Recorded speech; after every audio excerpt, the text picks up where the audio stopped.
Many of the enemies you will confront will be permanently faithless or concealed. President Buhari tasks police cadets to raise bar of excellence in policing.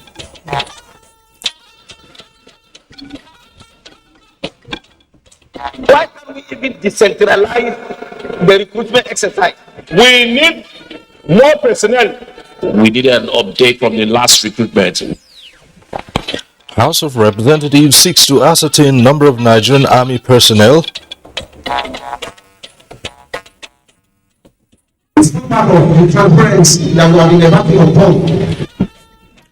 Countdown to Ekiti governorship election. INEC distributes sensitive materials as security operatives get set for hitch-free exercise.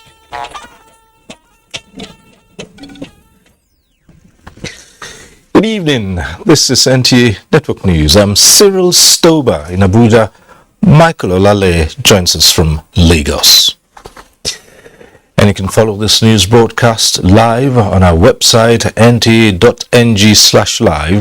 and all our social media platforms displayed on the screen. President Muhammadu Buhari today in Abuja declared open the 8th ordinary session of the Council of Ministers of Pan-African Agency of the Great Green Wall. The president said African countries must continue to explore various measures to combat climate change and desertification, while also addressing food insecurity and poverty across the continent. State House correspondent Jide Onifade reports. Highlighting the importance of tackling both poverty and climate change on the continent, President Muhammadu Buhari states that it is important to emphasize that for Africa, mitigation and adaptation methods for climate change must be mindful of the fact that Africa is confronted with perhaps most importantly the existential problem of extreme poverty. Flag off of a tree planting exercise. Represented by Vice President Yemi Osinbajo, the president says both must be addressed. Nigeria believes that protecting our planet, its biodiversity and climate are essential to our collective survival.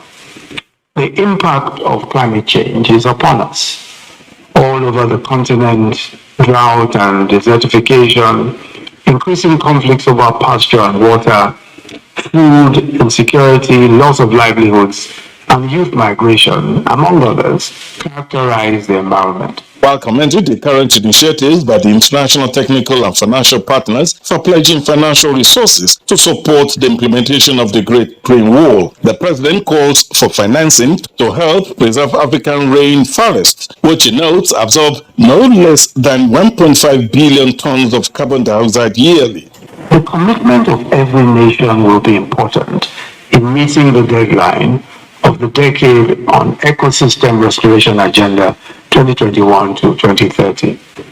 Having also fulfilled the payment of our outstanding contribution of about $654,291 US, I'm also glad to pledge the sum of $550,000 US only as our contribution to the building of the Great Green Wall, Great Green Wall Secretariat. I call on other member countries to follow suit by contributing towards the building of a befitting office for the PAGGW. Vehicles were also donated by the Nigerian government for the use of the Great Green Wall Secretariat. The president flags off the 2022 tree planting campaign, calling on states governments to replicate the same across their various states so that Nigeria can meet its pledge of planting 25 million trees in the next 2 years. From the State House Conference Center, Jide Onifade, NTA News. Graduating cadets of the Nigeria Police Academy, Kano, have been challenged to raise the bar of excellence in policing the increasingly complex Nigerian society. as today's landscape extends beyond land, sea and air into the vast territories of cyberspace. President Muhammadu Buhari, who threw the challenge at the passing out parade of the 4th regular course of the Nigeria Police Academy, Kano, said all acts of crime and criminality must be dealt with decisively. State House correspondent Adam Sambu has the details. With the provision of knowledge for service as major preoccupation, the Nigeria Police Academy Kano has been living up to its philosophy of producing a highly reformed, mobile, innovative, efficient and civil police. This colorful ceremony, attended by Governor Abdullahi Umar Ganduje, prominent traditional rulers from across Kano State and other personalities from all walks of life, President Muhammadu Buhari commissioned 205 cadets of the 4th regular course of the institution established in 1998. And having been equipped with knowledge and skills, President Buhari said the young officers are expected to boost the capacity of the Nigeria Police in service delivery at a time new technologies provided a platform for the emerging offenses to reach unprecedented levels. Many of the enemies you will confront will be permanently faceless or concealed, leveraging technology to wage warfare that has the potential to be even more destructive than anything the world has ever known. We must focus on prevention of cyber attacks against critical national infrastructure. He said in a world where insecurity is constantly evolving, law enforcement responses have to equally evolve, not just to keep up, but to stay ahead as government continues to demonstrate zero tolerance for crime and criminality. Those who take laws into their hands, who bear arms illegally, and who seek to profit from a climate of fear and insecurity will be decisively dealt with. That remains our promise to the people of Nigeria who elected us to keep them safe and secure. The peace and stability of our dear country will continue to be of uttermost importance. You, the police, are our appointment, and you must rise to the occasion. The president specially commended the efforts and resilience of the Nigeria Police and sister agencies for the giant strides recorded so far in the fight against the prevailing security challenges. He takes pride in the fact that the Boko Haram insurgency, IPOB, the Eastern Security Network, and banditry, which posed a potent threat to the country, have been significantly degraded and normalcy returned to most towns and villages. These young graduates, Commandant of the college, AIG Ahmad Abdurrahman, had assured the president that the graduating officers are well prepared to discharge their duties with high sense of patriotism and sincerity as Nigeria faces what he called frightening challenges hampering the development agenda of government.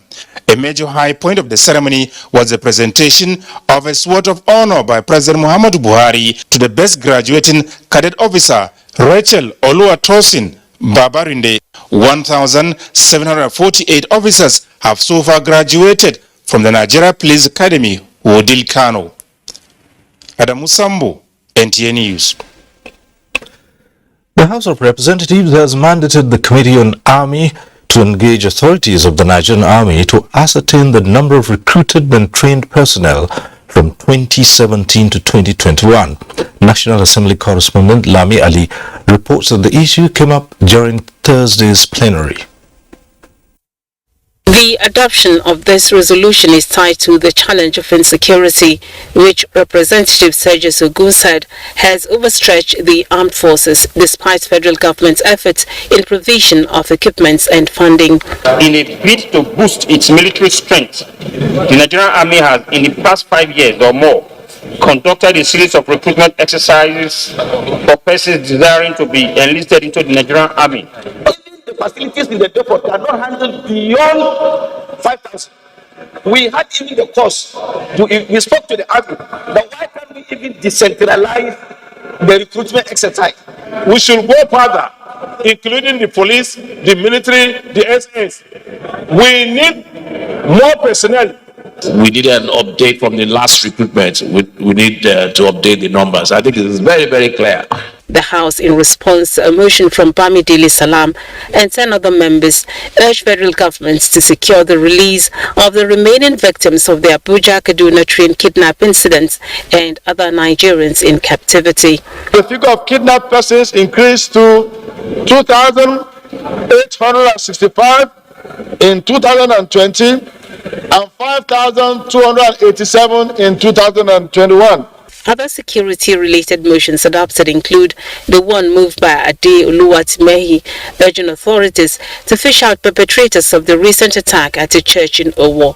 The motion from Gideon Guruki on the need for security agents to curb security breaches in parts of Adamawa State, and the motion on the need to secure the forward operating base headquarters of 2nd Division at Ayete in Oyo State, as raised by Muraino Ajibola. The police authorities not to stop at just fishing out the perpetrator, but also to prosecute them so that at the end justice may be served. On the 8th June 2022, the people of Boshkuri were attacked at night and about 3 people were killed. Houses were burned. Current state of FOB, particularly that of Ayete, it's a security risk to the army personnel and the communities where they are assigned, considering the unfortunate incidents of attack on the soldiers in the middle of 2021 in Ayete by unidentified gunmen. The lawmakers also asked for the rehabilitation of destroyed security outposts in Darazo and Ganjua in Bauchi State and Ihiala in Anambra State. Among bills passed at second reading is the bill seeking the establishment of National Board for Arabic and Islamic Studies from Abubakar Yunusa, and the bill to amend National Commission for Nomadic Education Act sponsored by PRIE Influence. The Islamic curriculum and education has been formalized with a commission, because they are just existing as a department. Given the commission, it will have amplified, magnified its activities. It is a bill that is apt. It also requires the consideration and support of our members. To legitimize it by way of legislation, that bill should have come as an executive bill. Amend the National Commission for Nomadic Education Act, Cap 20, laws of the Federation of Nigeria, 2004, to redefine the concept of nomadic education to cover all categories of nomads, including migrant fishermen and itinerant farmers. 6 bills passed first reading, including the bill to amend Nigeria Railway Corporation Act from the National Assembly. Lami Ali, NTA News. In Ekiti, more than 19,000 police personnel have been deployed to Ekiti State to ensure orderliness during the Saturday, June 18th governorship election. Kehinde Durodola reports. The Deputy Inspector General of Police said the Commission and other security agencies will not favor any political party or candidate during the election, but wants the political gladiators and their supporters to play the game according to the rules. The police boss, who assured the electorate of their safety before, during and after the election, called for collaboration of other security agencies for a free, fair and credible governorship election. The command also promised adequate security at each polling unit and combined team patrol at towns and villages in ensuring peace and orderliness. The police has carried out threat analysis, which we have continued to update from time to time, to ensure adequate and proper deployment of personnel and logistics. The message of DIG in charge of Ekiti State governorship election is clear, as he affirms that his men and officers of other security agencies are ready to ensure electorates are protected during the election, but also wants those that are planning to foment trouble during the election to desist. In Ado Ekiti, Kehinde Durodola, NTA News. You're watching the news on NTA. There'll be more after these messages. Thanks for staying with us. The Independent National Electoral Commission, INEC, has distributed sensitive materials for the governorship election in Ekiti State. The resident Electoral Commissioner, Ekiti State, Dr. Tela Adeniro, reiterated the determination of the electoral umpire to conduct a free and acceptable election. Kola Adibobui reports. Materials distributed include ballot papers, Form EC8A resource sheet, and Form EC8B. Resident Electoral Commissioner, Ekiti State, Dr. Tella Adeniran stressed the determination of the electoral body to conduct an acceptable election, as the distribution of the sensitive materials will fast-track the electoral process. And this part of the transparency that we have been embarking upon in the commission. We have the ballot papers, we have the papers, we have the resource sheets. Agents of political parties present at the event expressed confidence over INEC's ability to ensure a free, fair, and credible governorship election in the state. They even give us the parking lists and give us the color each of the ballot papers per local government. The exercise implies the transparency of the INEC, which they have been carrying on from the start. With the distribution of sensitive materials to various local governments across the state, the Independent National Electoral Commission is assuring peaceful, credible, and acceptable governorship election come this Saturday in Ekiti. And the candidate of the Social Democratic Party SDP in Saturday's governorship election in Ekiti State, Sheguni, says the people of the state should expect good governance that will turn the state around positively if he is elected the next governor. Oni said this at the party's campaign grand finale in Ekiti. Ayodeji Ogunshaki reports. It was a reflection of solidarity as members of the Social Democratic Party SDP from the various towns across the state converged on the venue of the mega rally. The messages of the speakers at the rally centered on the need for Ekiti people to consider Sheguni as the next governor of the state, considering his antecedents as a former governor and as a statesman who has the love of the people at heart. The national chairman of the party, Alhaji Shehu Musa Gaba, other national leaders of the party as well as the presidential candidate, Adewole Adebayo, said Sheguni has all it takes to transform Ekiti State, hence the need for people to vote him into power on Saturday. Voting for integrity, we are voting for prosperity of the state. Of trust and of ethics. To all the Ekiti people, this is the time to take our destiny now. This is the testimony that Ekiti State will be delivered to people. Sheguni, who was presented with the party's flag, noted that as a home-based politician, he knows where the shoe pinches and is ready to bring the benefit of good governance to the people. We will do whatever needs to be done to supply your country. From Ekiti, Ayodeji Ogunshaki, NTA News. And staying with politics, the presidential standard bearer of the People's Democratic Party, Atiku Abubakar, has announced the governor of Delta State, Dr. Ifeanyi Okowa, as his running mate for the 2023 general election. Timothy Yusuf reports. It was an apprehensive Thursday at the National Secretariat of the People's Democratic Party, especially in the face of numerous speculations surrounding the choice of a running mate to the PDP presidential standard bearer, Atiku Abubakar. We should all take the results, and after that, we should all come together and unite as one. The moment finally came with the National Caucus of the party joining the National Working Committee to curiously listen to Atiku. He is a serving governor who has demonstrated in his state and through his conduct that governance is about service to the people. Please join me in welcoming to the ticket the next Vice President of the Federal Republic of Nigeria, His Excellency Governor Ifeanyi Arthur Okowa. Accept wholeheartedly,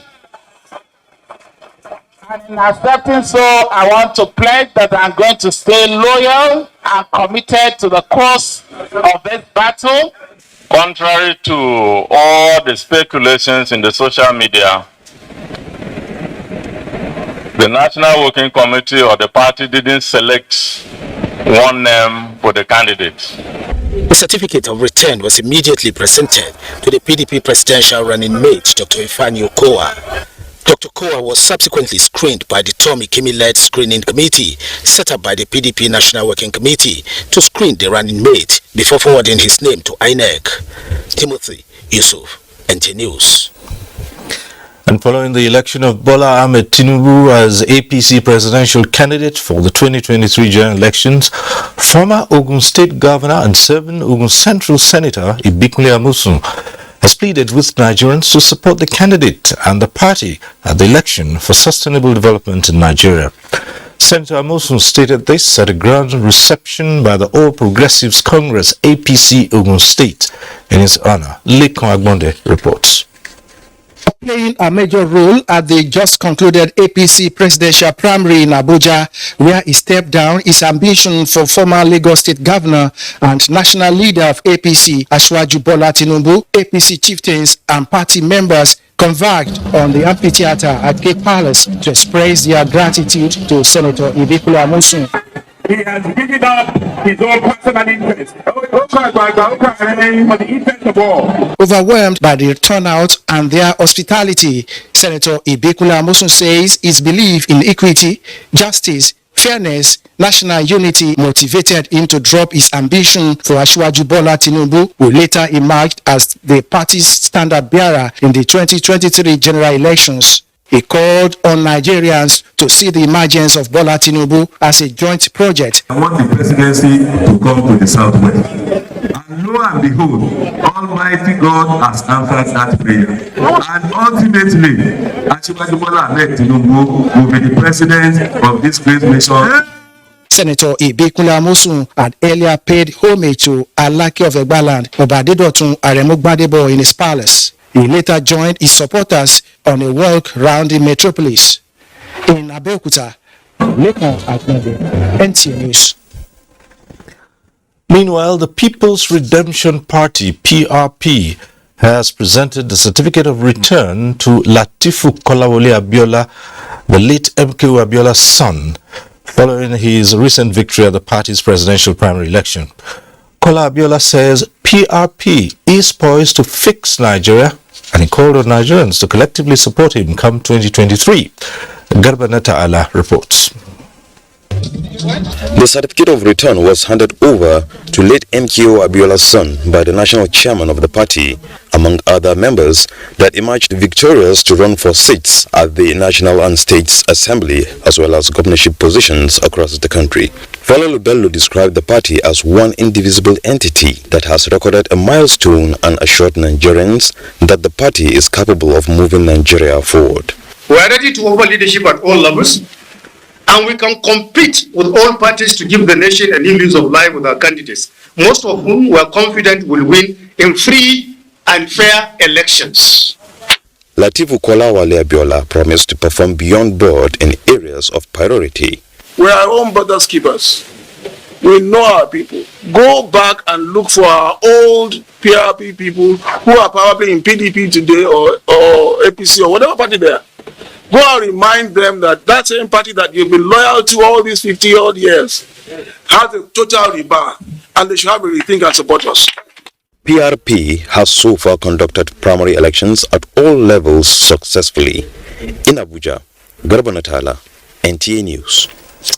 And taking a breather from political news now, President Muhammadu Buhari has approved the upward review in freight rates for transporters to alleviate the challenges associated with the distribution of petrol.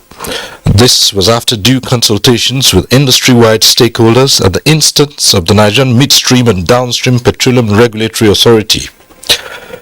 It is necessitated by the upswing in the global price of petroleum products, especially diesel, and its implication on the cost of transporting petrol nationwide. The revised freight rate takes effect from the 1st of June 2022, while still maintaining the current regulated pump price of 165 naira per litre.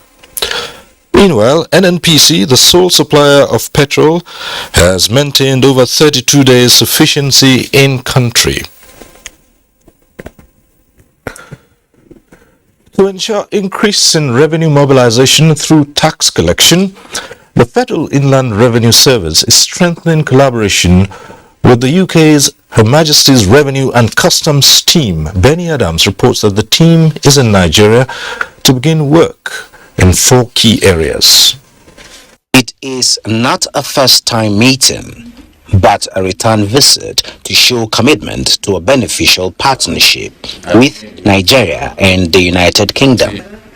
It is about sharing information, knowledge and experiences on businesses operating in both countries, centered on 4 key areas. It's looking at our data, transfer pricing, country-by-country reporting and extractives. And those seem to me very, very good areas which are in our mutual interest. On the intelligence that we have exchanged, we've been making in millions of US dollars in tax revenue. I cannot say on the weekly basis, but I think that on monthly basis for some few months now.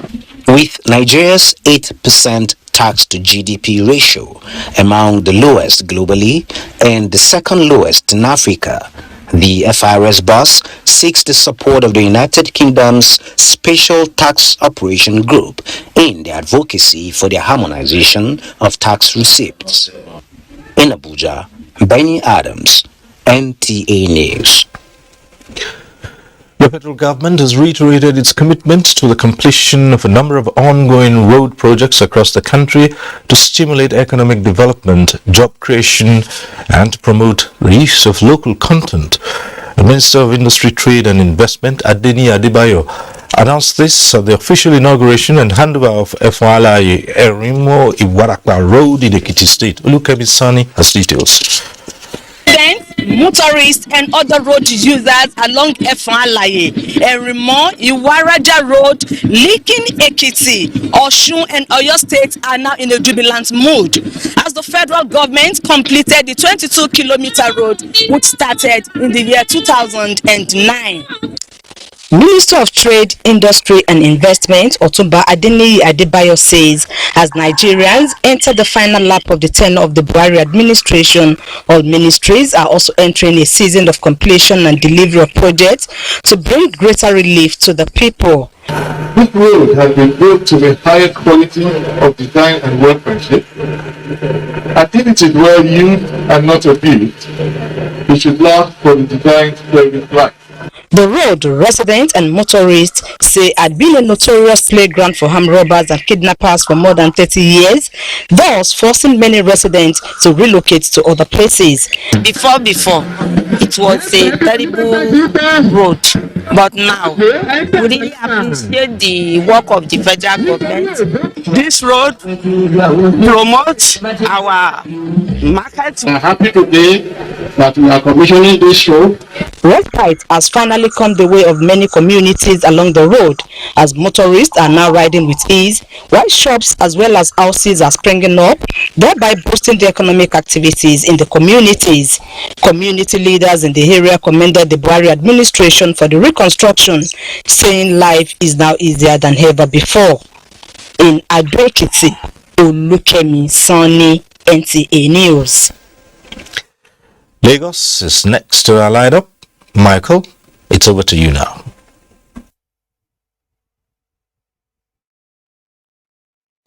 Thank you, Cyril.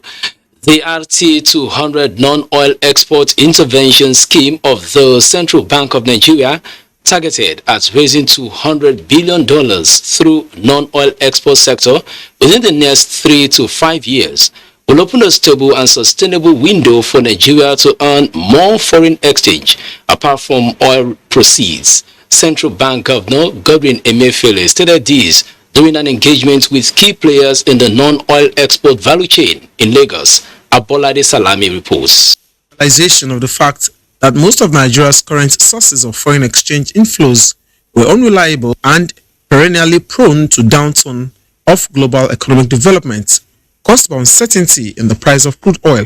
The nation's Monetary Policy Authority came up with the initiative to add value to exports facility, non-oil commodities expansion facility, and non-oil forex rebate scheme, as well as biannual non-oil exports summit. All the bottlenecks involved, whether we need to create dry ports or we need to create any type of port that is needed to expand and make export operation easy in Nigeria, we need your help. Emphasizing on the need to focus more attention on improving the non-oil sector for foreign exchange earnings, Lagos State Governor Babajide Sanwo-Olu said challenges impeding smooth business operations around the Apapa corridor have been taken care of to ease facilitation of trade. But I'm happy to inform us that before the end of the year, Lagos should be handing over the Lekki ports for the use of all Nigerians to also be able to increase the space for our export market. While analyzing possible ways to address the logistics constraints towards improving non-oil sector, panelists in their submissions said for Nigeria to harness ideas on how to increase value and volume of exports, factors limiting operations at the ports must be addressed. I think we should adopt the concept of shared services like we did in banking and apply it to this real export challenge, but not as individual solutions, but as a cluster. The Non-Oil Export Summit has as its theme setting the roadmap towards achieving RT200 and non-oil exports for development. In Lagos, Abolade Salami, NTA News. Still talking business, ecosystem thinking and collaboration have been identified as critical factors for business sustainability in contemporary data and technology-driven economy. This is a summation of opinions at the annual conference of National Institute of Marketing of Nigeria, held in Lagos. Samuel Johnson reports. The global economy and its challenges, made complex by health and conflicts among other issues, left developing economies in imbalance. This is probably the reason that the 2022 Annual Marketing Conference of the National Institute of Marketing of Nigeria, NIMN, chose driving business sustainability through the use of data and technology as its focus. Everyone that has to stay within the ambits of doing something new you need to have a thinking that is very ecosystem driven. Acknowledge one hard reality that if you don't embrace the value that data brings, you'll be extinct in no time. For businesses in the public and private sectors, the need to leverage on technology and blend experiences of traditional and modern approaches to boost productivity while sustaining business is emphasized.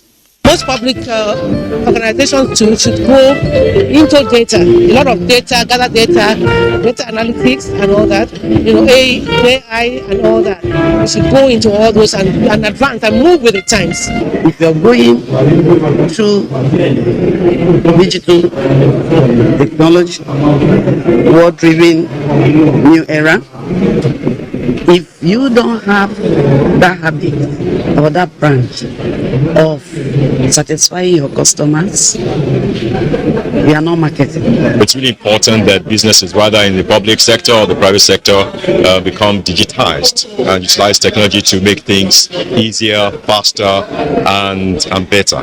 17 new fellows of the Institute were also inducted at the event. In Lagos, Samuel Johnson, NTA News. Do not forget to follow this news broadcast live on our website at nta.ng/live and on our other social media handles displayed on your screen for updates. Time for some messages. The news continues shortly. Please stay.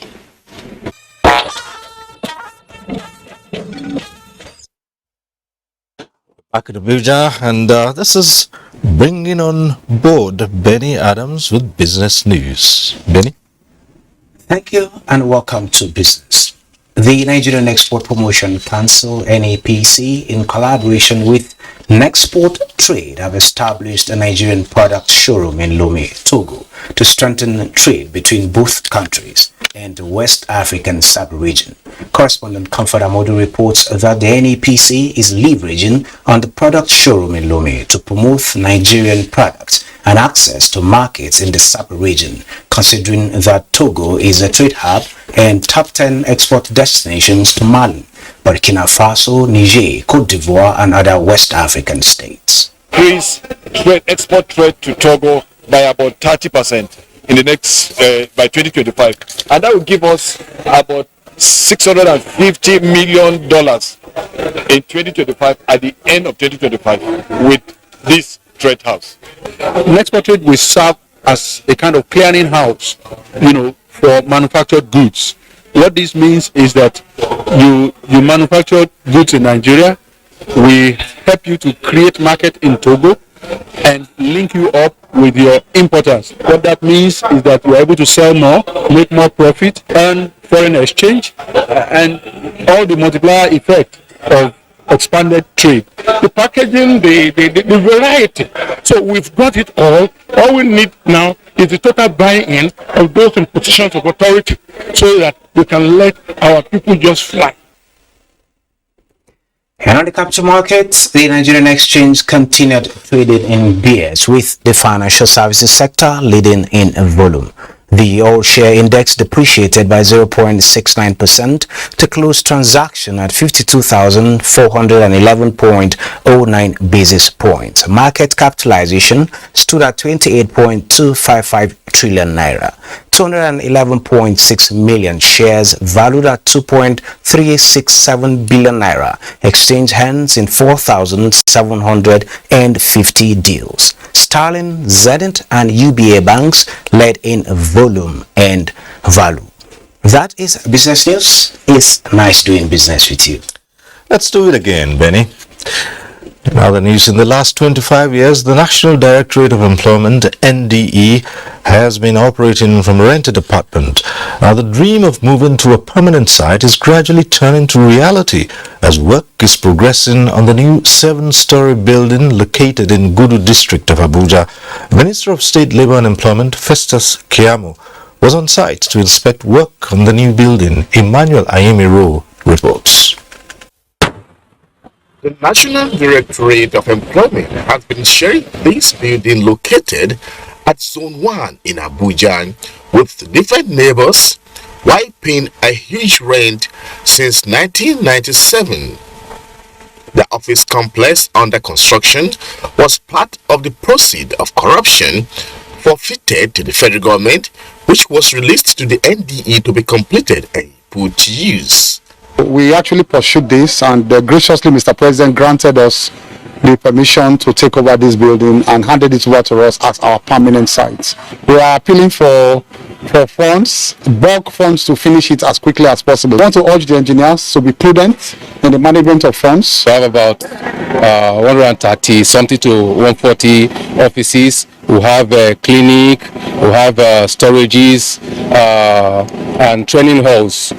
The minister said work on the 7-story office building, which began in November last year, is expected to end the burden of huge rent and increase the optimal performance of the agency when completed. Emmanuel Ayemiro, NTA News. Voices of children in Nigeria are rising unanimously to speak against issues hampering their development, especially female genital mutilation and early child marriage. Momso Demian Betty reports that awareness is increasing on the commemoration of the Day of the African Child. It's been 46 years since the Soweto massacre occasioned by a protest against instructional bias in South Africa. In more than 4 decades, many voices have spoken up for the African child. Yet, more impediments stand between the African child and their education. For 16-year-old Deborah Joseph, the menstrual cycle prevents her regular school attendance. If I'm on my heavy flow, then I usually get stained easily, so I tend not to go to school and rather stay at home. At least let me not, because in school you get criticized for things like that. Like if you stand up and your skirt is stained, then everybody's eyes is on you and all that. So prepare to not be embarrassed like that. The situation is different for Kingsley, who is visually impaired. Most people don't know that I am visually impaired because my eyes are open and nobody really pays attention. Push you aside maybe as I'm walking, and there is no awareness about the materials of visually impaired people. They are just 2 among millions of other children across Nigeria who battle barriers to learning on different fronts. This initiative by the Ministry of Women Affairs brings together Nigerian children from across Abuja, not just in commemoration of the Day of the African Child, but engaged to ensure that more like Deborah and Kingsley access education easily. The full implementation of the Child Rights Act 2003 will assist to curb the harmful practices against the children. Those in support say aye. A good number of Nigerian children, girls, are married before they are 18, can affect the pathways and the futures of young Nigerians. To take stock of our innovations, programs put in place with regards to adoption of policies and practices. So it cannot be seen as an Abuja issue because the whole world is celebrating it, including the UN. They are celebrating it. Mangso Damien Nati, NTA News. The resumption of Hajj operations after COVID-19 lockdown brought a huge relief to Muslims the world over who are willing to embark on the spiritual journey. Correspondent Jumma Yusuf, who is among the pilgrims, examines unfolding events at the 2022 Hajj. Thousands of pilgrims from across the world are gradually converging on the sacred city of Medina. The excitement here goes beyond divine call to worship. Rather, it is an expression of gratitude to visit a holy place recommended for every Muslim once in a lifetime. This is Rauda, where the Prophet Muhammad often delivers sermon. Beside are graveyards of the Al-Amin and his closest companions. And Bakia, near the Prophet mosques, abodes the resting place of the martyrs. These are more historic places during the holy period in Medina and seek genuine repentance, spiritual rebirth and intervention for self and the nation.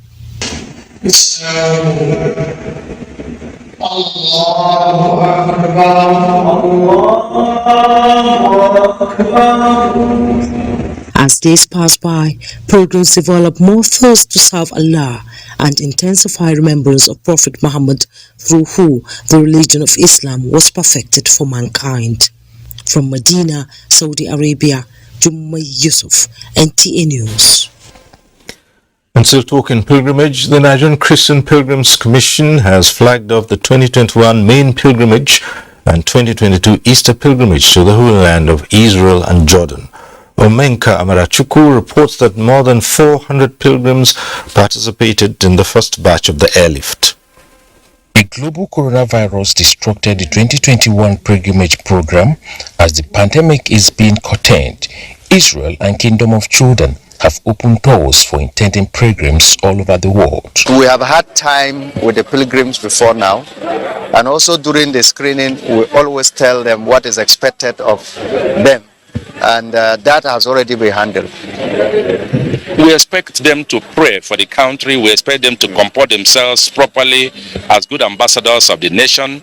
We expect them to behave themselves and know that they are there for a spiritual exercise on a holy duty. First of all, to seek holiness for themselves, for their families and loved ones, and then to pray for our country, Nigeria. I really want to experience where Jesus, lived, the sand he walked on. Though about 10,000 pilgrims are expected to embark on the spiritual exercise in the 2021-2022, the pilgrims are to be airlifted in batches. In Abuja, Umenka Marchuku, NTA News. Time for another break. Stay with us. And that concludes Network News tonight. It's an ongoing war against rape and rapists. Connect with the NTA and help put a stop to rape. I'm Cyril Stober. Good night.